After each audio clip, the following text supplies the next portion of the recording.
Hiya, you've got me tonight. Chris isn't feeling very well, don't worry, it's nothing serious, he's just got a bit of a headache. So I've said he was going to do two chapters tomorrow instead. And I said, no, I'll read in for you tonight rather than disappoint anyone. So you've got me tonight. Oreo's having his dinner, so if you can hear a bit of crunching in the background, just ignore it. Okay, I'm probably nowhere near as good as Chris, but I'll do my best. Okay, hope you enjoy. So we're on chapter 8 of Archie Unplugs the Internet. When Archie woke the next morning, he was still going between the pros and cons list in his head and made his way down to the kitchen. He stood at the back door, looking out into the still dark outside. If he left things the way they were, people would learn to live a simpler way. What's wrong with that? People are talking to each other and children are out in the streets playing again. He really didn't want to lose the feeling of being part of the family, and especially his relationship with Abby. They were like brother and sister again. He even knew who she had a crush on, but she couldn't text them out with school. No internet. Archie thought about his embarrassed mum, which was at the forefront of his mind. He realised his family couldn't be the only one with no access to money, and he knew how important it was for day-to-day life: food, clothes, bills, shelter, etc. The 10-year-old decided that now was the time. He slowly opened the back door and stepped outside. The argument with himself continued as he made his way down to the bottom of the garden.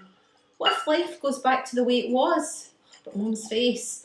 What if people started ignoring him again? But Abby's gift. What if people start being mean again? But people need money. Every step brought another point, and every other step brought a counterpoint. Archie was feeling quite overwhelmed with these thoughts. But before he had the chance to notice, he was at the bottom of the garden standing beside the plug. The plug was there, still unplugged in the exact spot he'd left it. He took a deep breath and didn't notice he could see his out-breath. He hadn't noticed the crunchy grass or that the cold was pinching his nose. He didn't notice he was cold either. He bent down to pick up the plug, still not fully convinced he was going to plug it back in, or even that it was going to make a difference if he did. As he picked it up, he heard a rustle in the bushes behind him. He dropped the plug and turned around. "Who's there?" Archie heard himself yell. In the darkness, Archie could make out 4 figures. He could see they were wearing hoods, but he couldn't see their faces. They ran away and left Archie feeling scared, and for the first time in a long time, alone. Archie was now convinced that it was him who unplugged the internet. Archie bolted back to his house, slammed the door behind him and thought, who was that? Someone must know. It must have been me. There were loads of them. Who were they? The world couldn't live without the internet for another day, and he locked the back door and started pacing in the kitchen. Archie didn't go outside that morning. It was a Sunday, so no school, thankfully. He hadn't even got dressed. He spent the whole time in the kitchen looking at the bottom of the garden to see if he could see any unusual movement or any dark figures. That was until his mum yelled from the living room, "Archie, there's a letter here for you." Very strange to get mail on a Sunday. Before she could look at it properly, Archie grabbed the envelope from his mum and read it. Only to be opened by Archie Daniel Stanley Lane. Confidential. Archie opened it. A little bit slower than he would normally open a letter. He was scared. His heartbeat got faster. His mouth went dry. His breath got heavier. He removed the tatty, dirty piece of paper and turned it round. It read, "Meet me at the bush at 6 p.m. tonight. Tell no one." Archie looked at his mum, who was looking at him a little worried, and said, "Oh, it's just a friend asking me to go out and play," and quickly hid it behind his back. He walked back to the kitchen and looked at the bottom of his garden to see if the mysterious writer was there. He couldn't see anyone. Whoever they were, they knew. They knew the plug was the source to the internet, and they knew Archie had unplugged it. Was it the hooded figures? Why would they write? They were there. Who is this person? Archie took the note and put it in his housecoat pocket.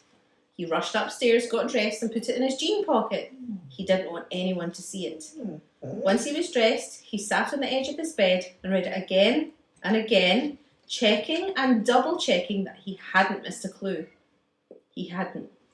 At just after 2 p.m, Archie and his family were sitting in the living room watching the only channel that was still working, LBD News. They'd been about far longer than the internet had, so had the satellites rigged up in case there was ever an internet blackout. Archie wasn't paying much attention as the note played on his mind until the reporter's next update brought his focus back into the room. We have just received an update from the Bright House. President of the world Ronald Trump has confirmed that his team of technicians have isolated the source of the world internet blackout to a singular location in the northeast of Scotland. He and his team are headed there to investigate. The exact location is as yet undisclosed. Their president is expected to arrive at 6 p.m. this evening. This is Rachel Rain reporting for LBD News. Archie's heart sank. The actual president of the actual world was coming to Scotland to his house to give Archie into a lot of trouble. Archie started to think what jail would be like. Surely that's the only outcome. Everyone needs the internet, and he'd been really selfish in denying the world access. He started to think he'd never see his family again. He'd never see his friends again, never go to school. His family would forget all about him. He'd be the most hated boy in the world. Man, by the time he gets out. He'd always be known as the boy who unplugged the internet. Are you okay, Archie? Asked Abby, bringing Archie out of his daydream. Yeah, sure, yes, he vaguely replied as he walked back to his room. He headed upstairs with his head hanging low. He was very sad thinking about not seeing his family ever again. Archie hoped the time would pass slowly, but of course it didn't. Before he had the chance to formulate some kind of escape plan, it was 5:55 p.m. He was standing at the kitchen door waiting. He kept looking outside to see if he could see anyone or anything, but it was too dark. One of the differences he'd noticed without the internet was the sounds at night. It wasn't the murmur of TV shows or video games, but of cars, people playing and cats screeching. Not on this night. All he could hear was the sound of his heart beating as he thought of the POTW Ronald Trump coming to see him at the bottom of his garden to take him to jail. Archie knew he had to accept responsibility for what he'd done. He had no choice but to make his way down. The clock struck 6 p.m. and Archie opened the door. He immediately felt the cold on his face. It was so cold it felt like the inside of his nose was on fire. He took a deep breath and had a quick thought that it could all have been a dream. He stood still for 2 seconds, clenched his fists tight, squeezed his eyes shut and said, "Wake up, Archie! Wake up now!" He opened one eye. He was still standing outside in the freezing cold and knew it was real. Once he got to the bottom of the garden, he looked down and saw the still unplugged plug. He bent down to plug it back in quickly, thinking he could deny everything when he heard loud footsteps breaking the deafening silence that had encumbered that night. A dark shape appeared in front of him. A man. He could barely make out the features, and as his eyes adjusted, he could see the unmistakable, dishevelled blonde hair and beard with greyish tints. "Hello, Archie." That was chapter 8 of Archie Unplugs the Internet. I can see Chris listening at the door. Hi, Chris. Okay, so yeah, I hope you enjoyed that. I'm sorry if it was, I made a couple of mistakes, and I've spotted some mistakes in there editing as well, which I'm annoyed at, but hey ho. So Archie Unplugs the Internet is currently out of stock. However, we do have the ebooks. Chris told me the website. Hopefully I get it right. www.luciesblueday.com/ebooks. As far as I'm aware, they're all there.